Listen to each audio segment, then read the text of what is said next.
Hey, so have a look at this application that I've built. Very simple thing, very easy to build. So I will just give you a walk around on what is it. So register and log in. This functionality just there in the nav bar. It is not implemented. What implemented is users and post page. So have a look at what happens when I click on this users. So when I click there, it will take me to users.html. It will make a network request and it will fetch 10 users. So the endpoint where I'm hitting is JSON placeholder, something that we already worked with. So basically, when I go to user.html, it will make a request and it will show me the data into my users.html. Same if I click on posts, it will make a request to JSON placeholder and it will give me 100 posts which are available. Obviously, this is a randomly generated data. But the point is, whenever I go to the page post.html, I should be able to see 100 posts. Now, one thing we have discussed so far is for each page, either users or posts, I'm making a network request and I'm showing that data onto the web page. I'm showing that those in the same fashion, line by line, as you can see here. It's just that data is different. One more thing you should be able to figure out is for whichever page I go, like home, users or posts, the nav bar is still same. That means for each page, let's start from home, I have implemented a nav bar. So if I go to the inspect element, click on here, as you can see now nav bar is there for the home page, which is index.html. If I click on users, again for the same I have nav bar. If I go to the post as well, I have implemented a nav bar. So that means for these three HTML pages, I have written three nav bars. So now let's just go to our code and see how it looks in HTML. So this is my index.html. As you can see, from line number 40 to 56, I have implemented a navbar. Similarly, for post.html, exact same thing, no change at all. 40 to 56, I have my navbar. And similarly for user.html, I have the navbar.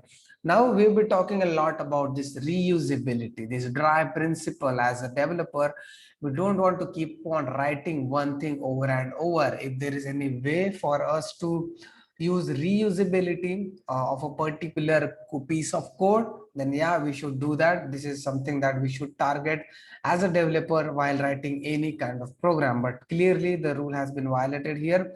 I'm writing that navbar for each single HTML, and first of all, it's a requirement of a project that a navbar should be stay the same for each one of the HTML page. Okay, but for that I have to basically copy paste this thing, copy paste this code over and over again. So since this is not a JavaScript code, there is no function involved here, anything as such. It's just the markup that I've written. Is there any way for me to implement reusability? What is there any kind of tool that JavaScript provides us so that we can write some 1 or 2 lines of code and we should get going with the reusability in HTML? So yes, for that we have import export, and remember import export is not limited to markup. It is actually related to JavaScript, but again, since we can use dot inner HTML and write HTML inside of it, and if you could just return that HTML in the form of a function, then basically we would be able to implement reusability. So let's see how we can do that. So first of all, what I can do instead of writing HTML here is I will just copy this thing, whole of it, or just cut it. And then since there is no script involved here, I will just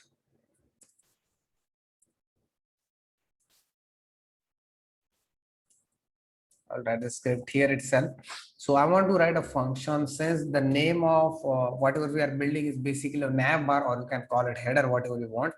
I will go with the nav bar. So what this nav bar should return to me, if I want to, let's say, when that function runs, my body should have this nav bar in place whenever I run that function. So obviously I want to return an HTML data, right? So return, I'll be using backticks, and then I'll just copy pasting all of my HTML there. And to whom I want to send this value to, obviously document.body is equal to navbar. So navbar will return that HTML. So basically it's like document.body will be equal to that HTML. So navbar, I'll just do dot inner HTML. Right now, if I go back and go to the home page, you can see it's working. My HTML is not there anymore. As you can see, I'm at the index.html, but still it is working fine because this line is essentially doing what we are doing directly in the markup, directly in the HTML, right? But see, again, this is not something which is really useful for us, because basically I have to just copy this code and do it for the post.html, right? I mean, right here. And that means again, I'm doing one thing 3 times, which is really not unnecessary. So is there any solution for that? Yes. And the new concept that we will introduce for that is called as import export. If you want to import a particular feature, I mean, you know the real life meaning of import export, right? You want to get something, you want to send something, so that's import export. But before that, import export, whatever data we are sending, whatever data we are getting, we need a common place where that data should get stored. And usually such things are called as modules. Remember, modules, it's like a script tag only, sorry, it's like a JavaScript only, but we usually call it module. I will tell you why we call it a module. So now I will basically create a component, because that navbar is basically my component that I want to use throughout my application. So here I will just create a file, navbar.js, right? And ultimately, there is no need to do because we are in the JavaScript file now. So now this is my function, this is my navbar, and basically I want to have this function, this whole navbar function directly inside of index.html. So instead of writing all those things, let's say I was able to import a navbar somehow using some kind of crazy syntax, then all I have to do is just write this one piece of code in every single HTML file, in post.html, in users.html. So how can I do that? For that, we have an import command. So if I go, yeah, we are in the same file. So I want to import what? I want to import a navbar. So navbar from where? So basically I have to tell them a path. So from where we are getting it, dot slash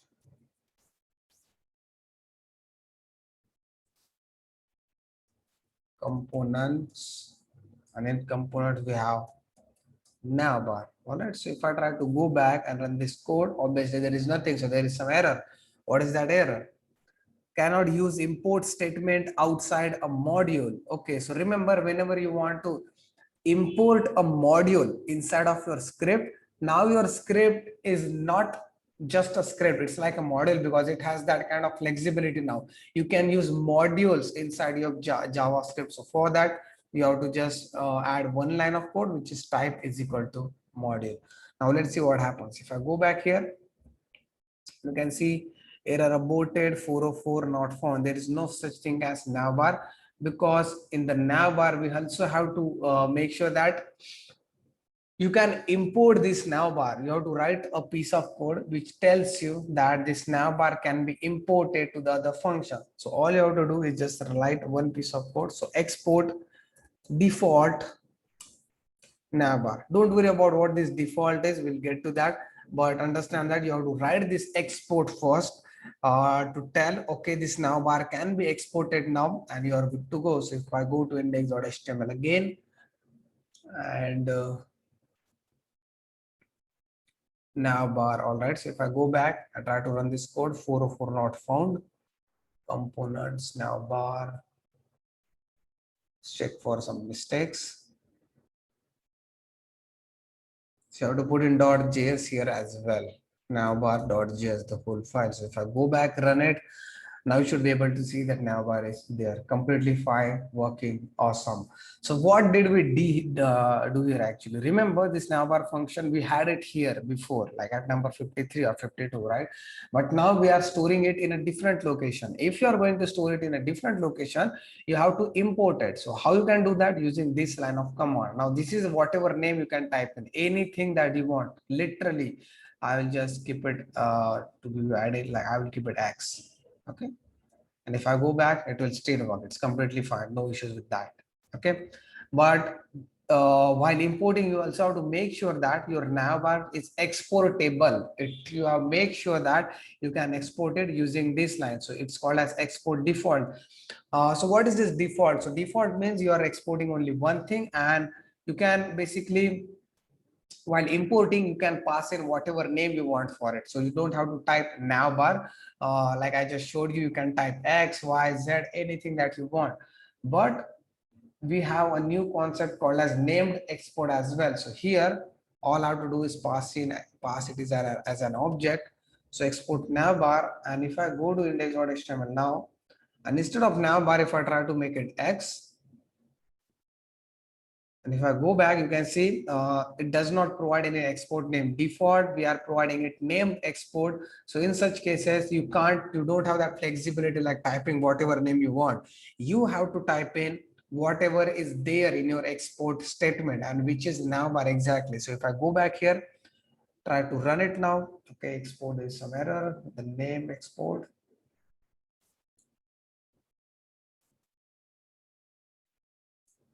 All right, so yeah, if you have multiple exports, so let's say if I type in one more function just for the demo.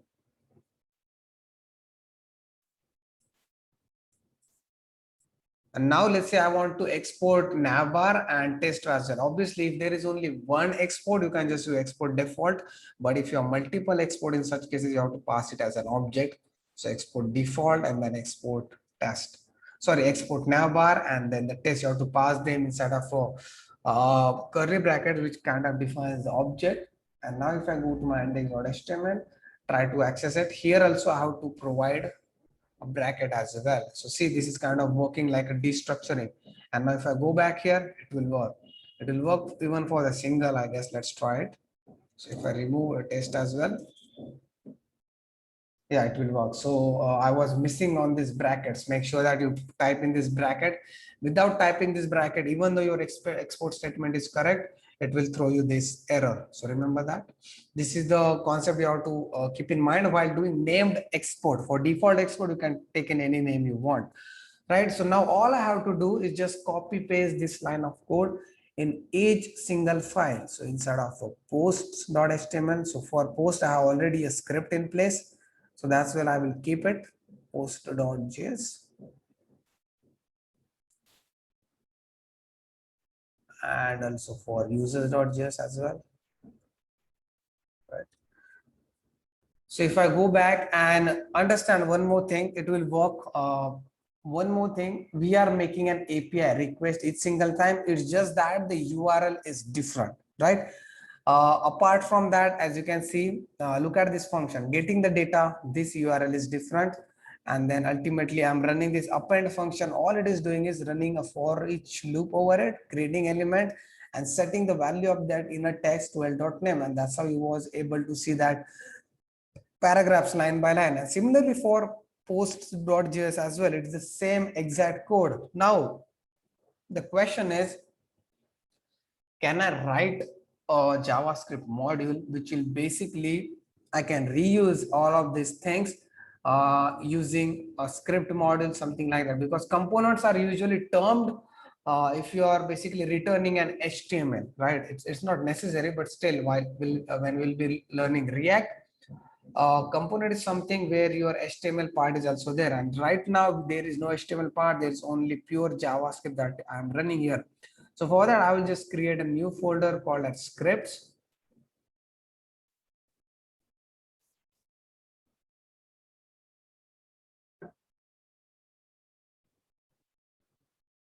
Scripts.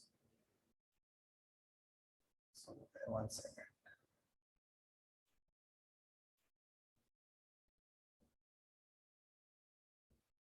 Let's create a new folder called as scripts. How to delete that as well.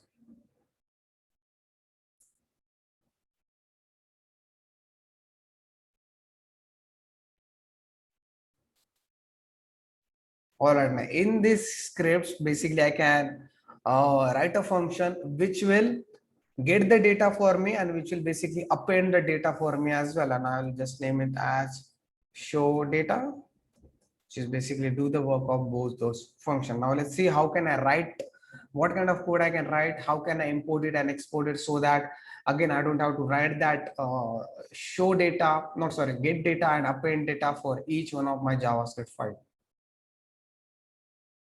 So this is the kind of code I will have to write. First of all, again, I have my get data function. It's just that now I am making sure that URL is passed with the parameter and not directly under this URL part. So that makes this dynamic for us. Again, append as well. We were directly using data, whatever data we are getting from here, and then running append over it. Now we need to pass some parents and some who. By who I mean like which request you want to make. Is it for users or is it for post? Because if it is for user, I have to grab l.name.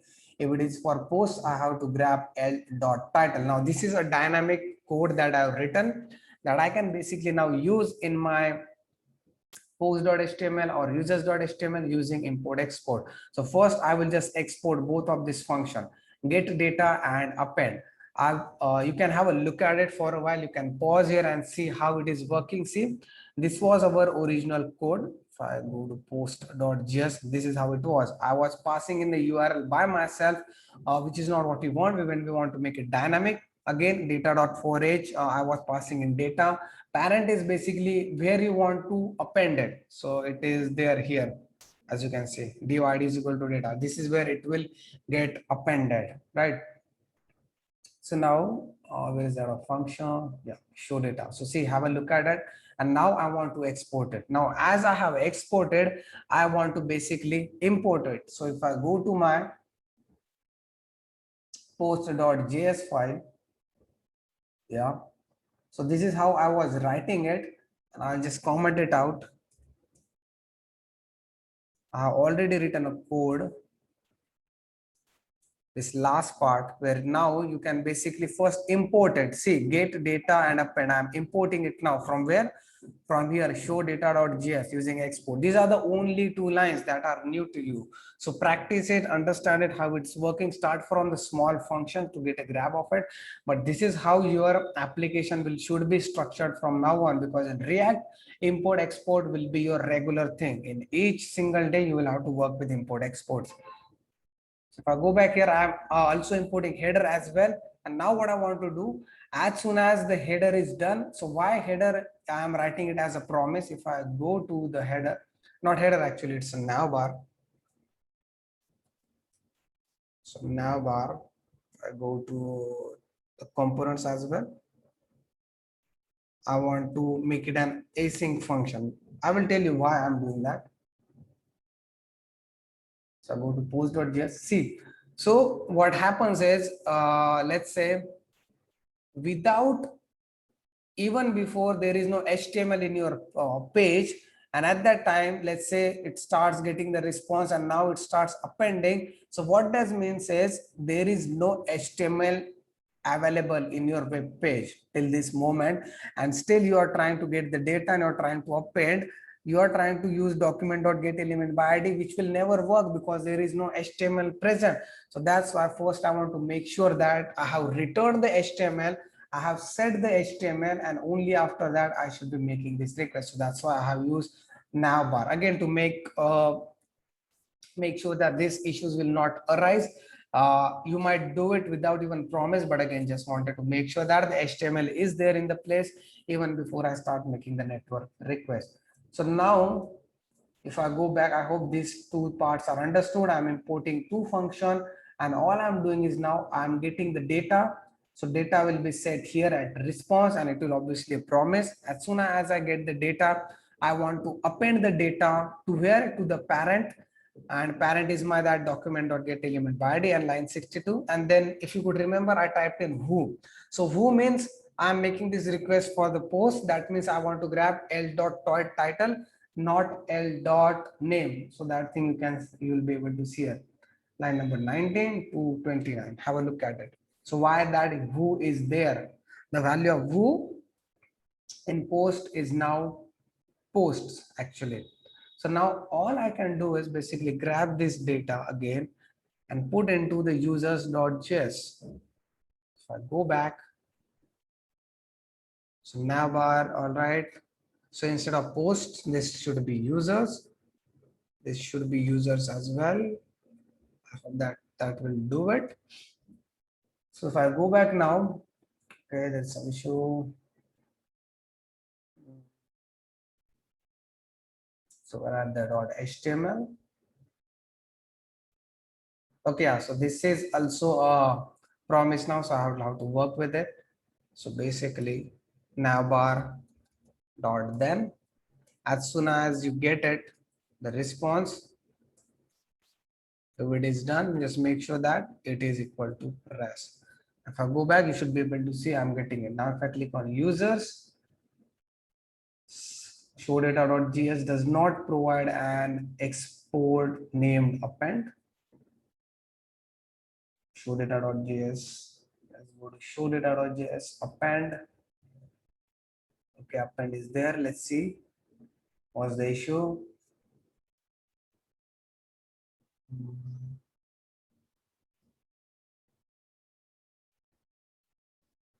So where we are trying to use it, let's have a look at it.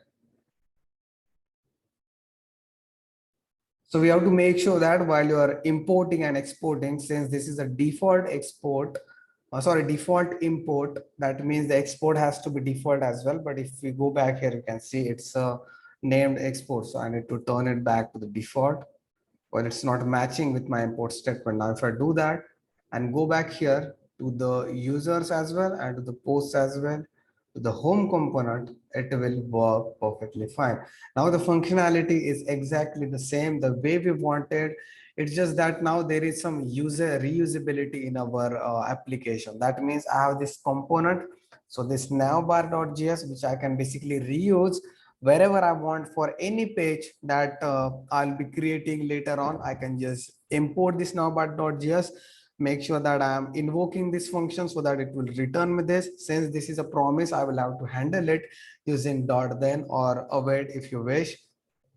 And for the scripts as well, since we are doing one thing over and over again in our previous application as well, like when we're doing the V session in the class, we have seen we were creating the products, e-commerce products, and then we were showing it on the web page, or we were creating a movie system, we were showing those movies onto the web page.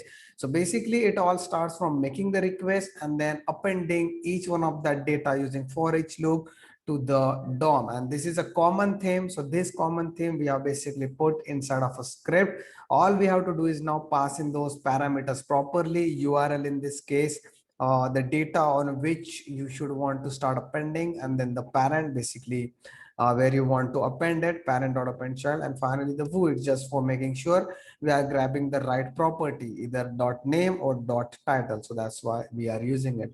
So now see, our application is more structured, it is more reusable, less piece of code, using only two statements, import and export. Make sure that you are learning right about the default export and the named export. So for default export, all you have to do is just write this export default. I think it's for navbar. Yeah, export default. If you're only one, you can use default, but again, you can use named export as well. Remember, if you're using named export, you have to put brackets here and the brackets at the import statement as well, because it is a destructuring uh, technique that we are using there. So all right, in the live session, we'll try to build some mini apps, and in the mini apps now we'll try to focus more on this reusability purpose. We'll try to structure our data, and for the next construct week, for the next project, for the next assignment, and even for the next evaluations from now on, you should be making sure that your folder is now structured, your project is now structured, because in React, while you are learning React, while you'll be learning React, there will be no this .html files. There won't be 100 HTML files. Everything will be structured, and that structure, that communication will be happening using import and export statement. So yeah, guys, see you in the session. Thank you so much.